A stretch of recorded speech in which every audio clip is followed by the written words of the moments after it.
पिता ठीक से आखिरी श्वास नहीं ले पाता जब अगर उसको ये पता हो कि हमारी जो संतान है हमारी बातों को आगे नहीं बढ़ा पाएगी, मरते समय वो अतृप्त रहता है और अतृप्त ही मरता है और अतृप्त ही पैदा होता है। जो तृप्त शरीर छोड़ेगा वो तृप्त ही पैदा होगा, जो बेहोशी में शरीर छोड़ेगा बेहोशी में पैदा होगा। जो होश पूर्वक ध्यान से साधना से होश पूर्वक जो शरीर छोड़ेगा, शरीर छोड़ने के बाद भी जब ये हाड़ मांस का शरीर आपके पास नहीं होगा तब भी आप पूरे होश में रहेंगे और सबको देखेंगे, सबको जानेंगे और अपने कार्य कर पाएंगे, लोगों को सहयोग कर पाएंगे। यही देव धर्म है, यही देवता है, यही देव कर्म है। बेहोशी में मर गए हैं, बेहोशी में घूम रहे हैं, उन्हें पता ही नहीं वो कौन है। इन्हें भूतकाल कहा जाता है, जिसका कुछ आता पता नहीं। कहीं स्मृति चिपक गई तो लोग उसको गांव में भूत कह देते हैं। कुछ भी आए साए बोलता रहता है। और क्या है, जिसने होश पूर्वक शरीर छोड़ा है, ध्यान अवस्था में शरीर को छोड़ा है, बाबा माँ के समक्ष शरीर छोड़ा है, भोलेनाथ माँ की उपस्थिति में शरीर छोड़ा है, वो पूरे होश में शरीर छोड़ेगा और होश में ही बना रहेगा। वही देवता है।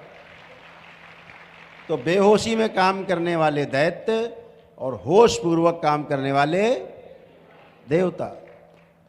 तो चाहे शरीर में कह लो और चाहे शरीर से बाहर कह लो, सूक्ष्म जगत में कहते नहीं वो आदमी देवता की तरह, बिल्कुल देवता की तरह ये आदमी है। कहते वो आदमी बहुत बदमाश है, बिल्कुल राक्षस है। तो रहती तो स्मृतियां ही हैं, स्थूल में है तो सामने दिख रहा नहीं है, तब भी वो कार्यरत हैं। आपके अंदर तमाम गंदी जो स्मृतियां थी नष्ट हुई, अच्छी अच्छी स्मृतियां हैं।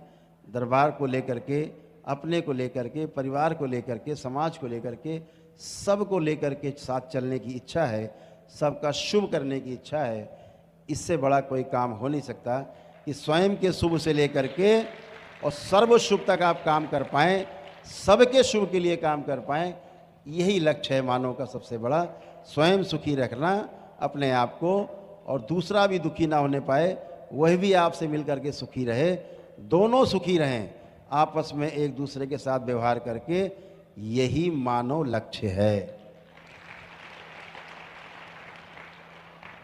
दुख जीवन में आए ही नहीं, निरंतर सुख बना रहे, यही मानव लक्ष्य है।